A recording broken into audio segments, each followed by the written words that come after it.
Hello creators, it's Melissa from Melissa's Creations. Today we are going to use the Tea Together stamp set to create a monochromatic Mother's Day card. This is for a blog hop that I'm participating in, and the objective was to do a monochromatic girl card, so I decided to turn it into a Mother's Day card.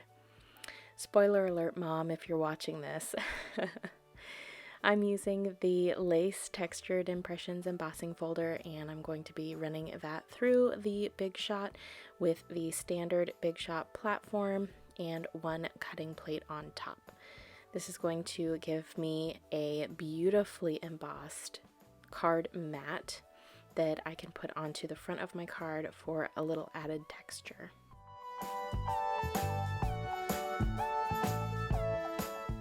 When I was trying to decide what stamps to use, I was keeping in mind that I would only be able to use one color.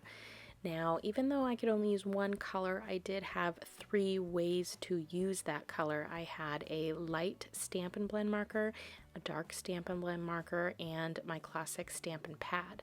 So I had 3 different options for coloring in my images. To color in my images, I started with the light Stampin' Blend marker, and I colored in the entire image on the teacup as well as all 3 of the flowers. Then I went back over with my dark Stampin' Blend marker and highlighted a few of the areas that I thought should be a little bit darker, as in maybe having some shadowing. And then finally I took my light marker once again and I ran it back over the dark to kind of blend it all in.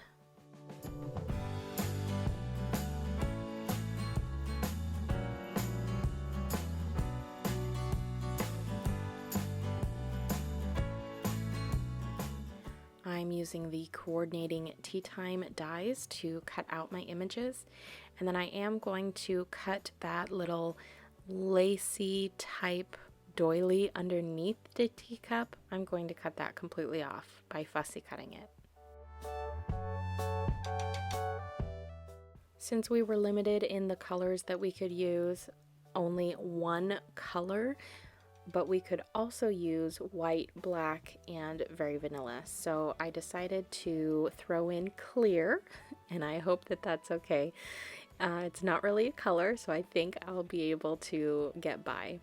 I wanted to put some vellum on this card, and I wasn't quite sure how I wanted it or where I wanted it, and I ended up doing an ombre effect on this vellum with my Stampin' Blend markers. And I wanted to use a big chunk of this, but I couldn't quite get it right on the card. The layout just didn't seem right to me. So I ended up cutting this down even smaller than I am right now and using it behind my sentiment. And I think that it turned out pretty nice, so I was happy with the outcome.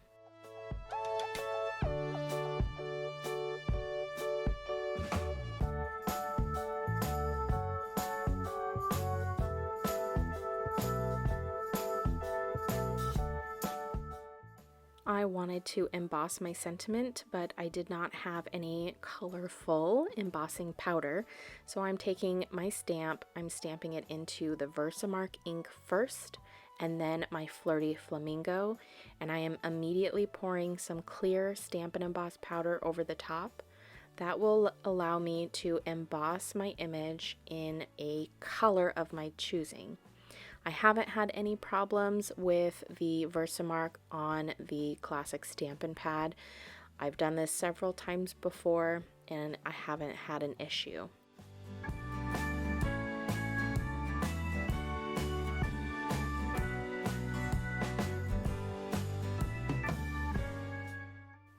I'm using the Pretty Label Punch to cut out a very small label on my sentiment here, and you can see that using this technique, it's hard to get that tiny little piece back into the punch. So I'm going to take a little bit of snail and that scrap piece of Whisper White cardstock, and I'm going to use that to insert it back into my punch and punch out a smaller image.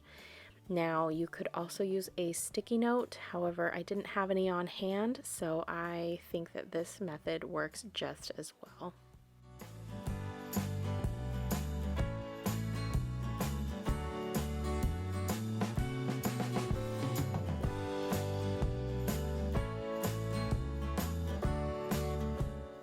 I struggled with several different variations of where to put the images on my card, and I finally ended up with something completely different than what I'm doing now. But I just kind of wanted you guys to see my creative process, and just because I have one idea doesn't mean it's necessarily going to work.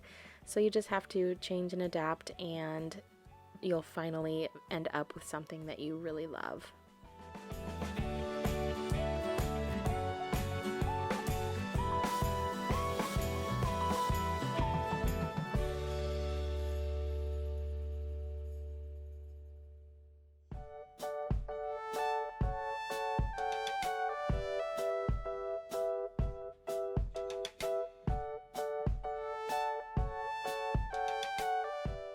If you're enjoying this video, I would love it so much if you would hit that subscribe button if you haven't already. Your support means so much to me and my family, and I love to make these videos for you, and I would really like to be able to keep doing it.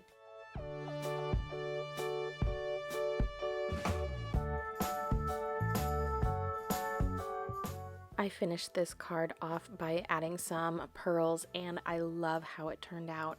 I hope you guys enjoy this card as well, and don't forget to check out the coordinating blog post link down in the description box below to hop along to all of the other demonstrators in this blog hop. You can find me online at MKre8tions.com and on social media at MKre8tions. Thank you so much for watching. I hope you enjoyed, and I'll see you on the next one. Bye!